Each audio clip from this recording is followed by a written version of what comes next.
Some people will call you their best friend for 10 years and never once ask what you actually need. Not because they are cruel, because the question never occurred to them. They have never had to wonder what you need, because you have spent 10 years handing it to them before they even finished asking. That is not friendship. That is a system, and you built it without noticing. One small yes at a time. Think about how it started. It was never a contract. Nobody sat you down and negotiated terms. It began with a single favor that felt good to give, followed by another that felt slightly less optional, followed by a third that you no longer remember agreeing to at all. By the time a pattern like this is visible from the outside, it has usually been running for years on the inside, quietly, disguised as closeness the entire time. Here is the part nobody tells you. The people who use you rarely think of themselves as users. They think of themselves as people who happen to know someone reliable. And reliability, once discovered, is rarely questioned. It is simply consumed. Remember this line, because we will come back to it. The easiest person to use is not the weak one. It is the one who has never learned to ask what they are owed. Today, you are going to learn how transactions happen inside relationships that both people insist are not transactional at all. You are going to learn the exact tells that separate a person who loves you from a person who has simply found you convenient. And once you learn to see the difference, you will start noticing it everywhere, including in places you have spent years refusing to look. Let us start with the question most people never think to ask. What are they actually taking from you?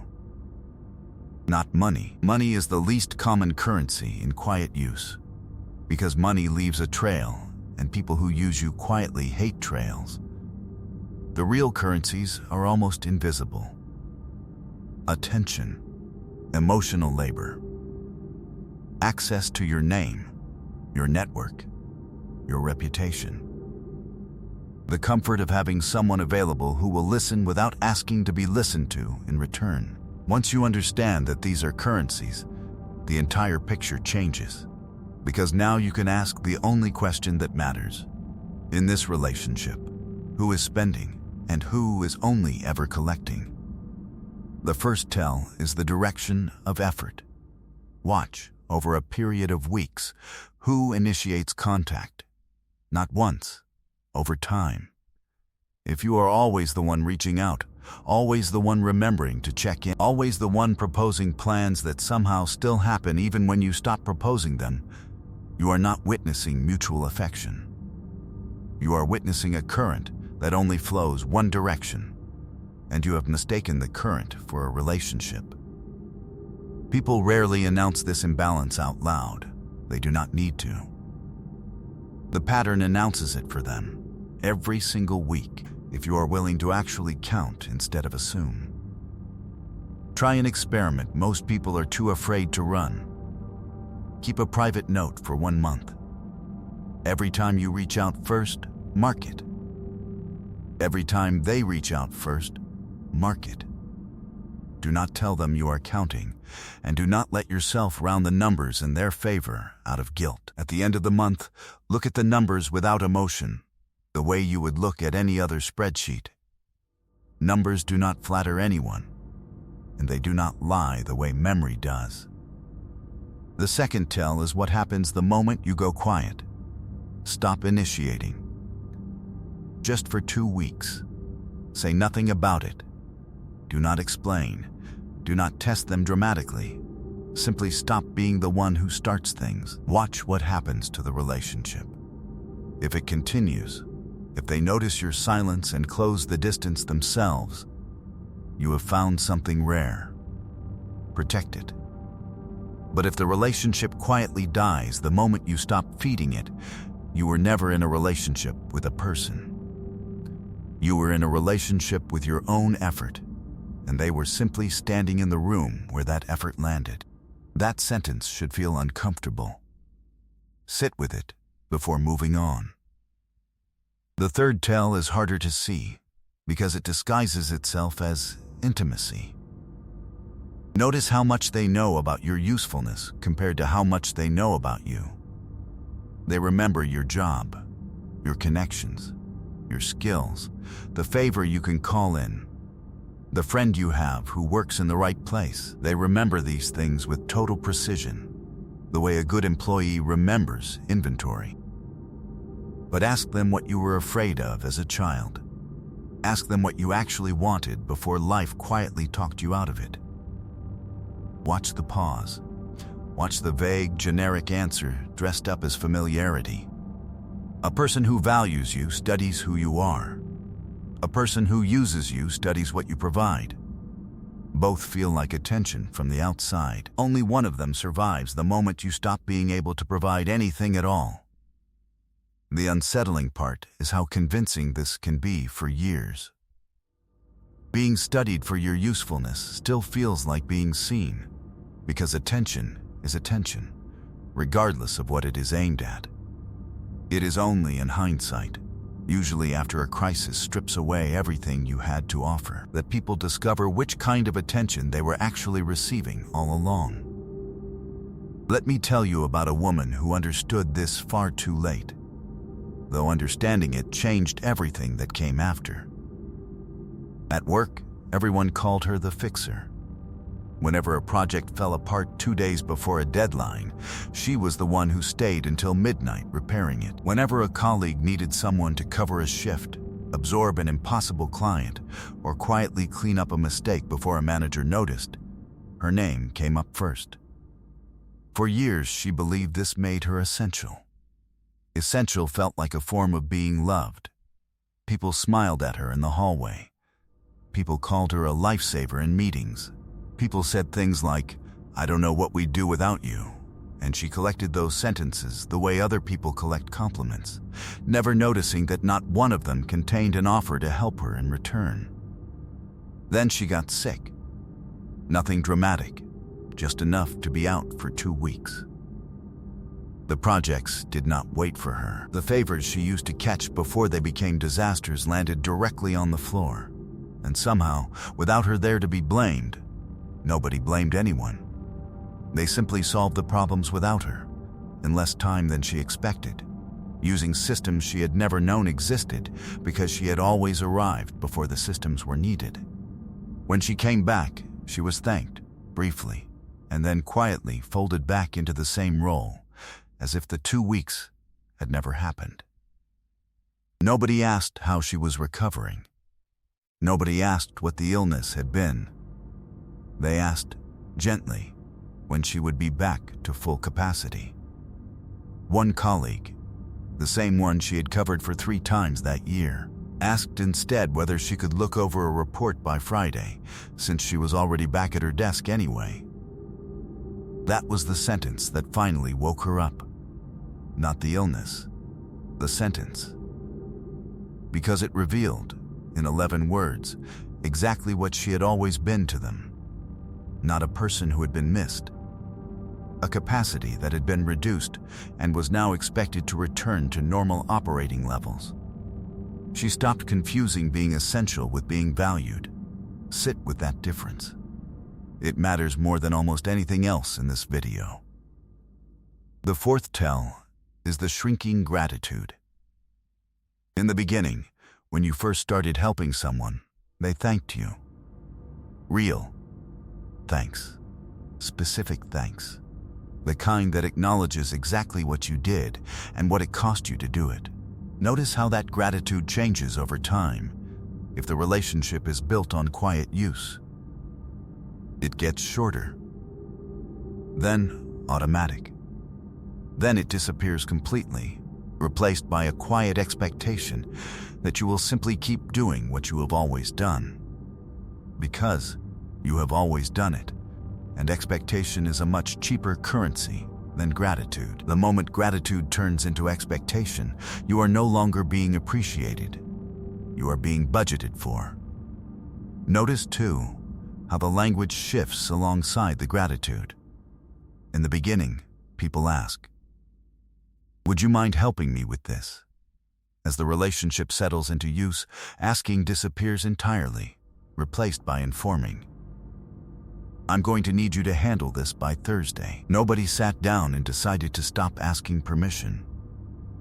It simply stopped feeling necessary. Because permission is only requested from people whose answer might actually be no. And somewhere along the way, they stop believing yours ever could be. The fifth tell is what they do with your absence. Not your literal absence, your refusal. Say no to something you have always said yes to. Watch closely, because the reaction will tell you more in 30 seconds than a year of pleasant conversation ever could. Someone who values you will feel a moment of friction, and then respect the boundary, because your well-being was never conditional on your compliance.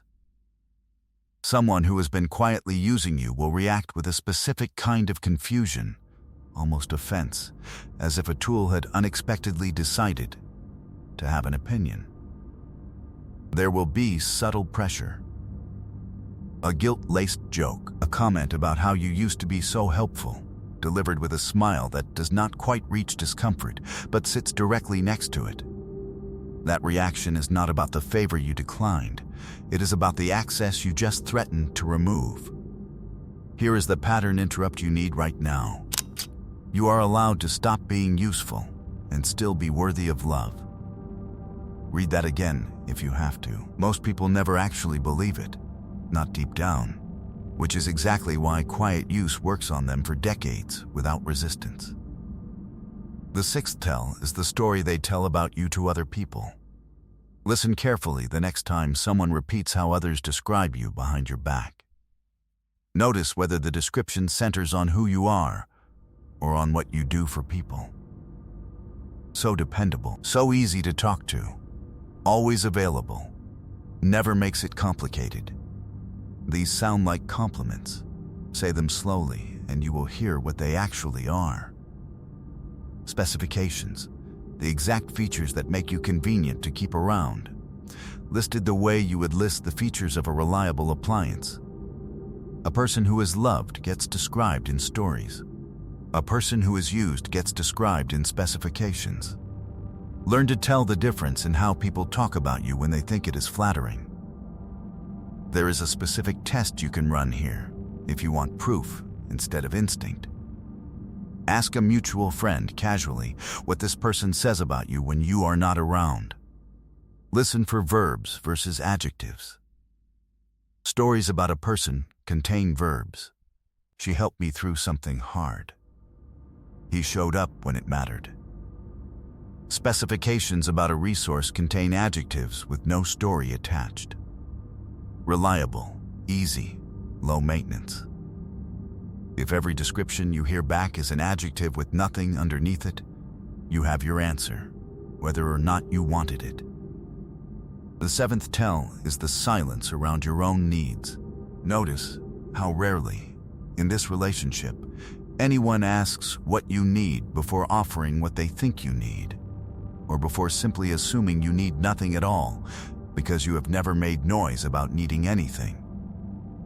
People who quietly use others develop a talent for never asking this question, because asking it might produce an answer that costs them something. It is far easier to assume you are fine. You always seem fine. You have made yourself so easy to be around precisely by never requiring anything, and that ease has been mistaken by both of you for happiness. Ask yourself honestly, right now, when was the last time someone close to you asked what you needed and waited long enough for a real answer instead of a reflexive one? If you cannot remember, that silence is not neutral. It is the entire architecture of how you have been used. The eighth tell is the applause gap. Notice how people react to good things happening in your life that have nothing to do with them, the things they had no hand in creating and cannot claim any part of. When you help someone who quietly uses you, the celebration is immediate and specific. They will tell you how amazing you are, how lucky they are to know you, how they will remember this. Watch that same person's reaction when something good happens to you that they had no part in. A promotion they did not help you get. An opportunity they cannot benefit from. A win that is entirely yours. The applause gets quieter, shorter. On certain occasions, it does not arrive at all, replaced by a fast subject change back towards something that concerns them. This is not jealousy in most cases, though jealousy can certainly play a part. It is something closer to indifference. Your success, when it does not touch their interests, simply registers less, because you were never being tracked as a whole person with a life of your own.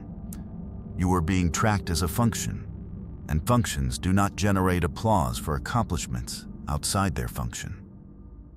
Test this quietly over the next month. Share good news that benefits only you, and watch how differently it lands compared to news that happens to help them too. The gap between those two reactions will tell you more than 100 conversations ever could, because reactions to news you cannot use are the most honest data a person will ever hand you without realizing it. Now here is the truth beneath everything you have just heard, the one most people never say out loud, even to themselves. People who quietly use others are almost never stopped by confrontation. Confrontation gives them something to apologize for, and an apology resets the account back to zero without changing anything underneath it.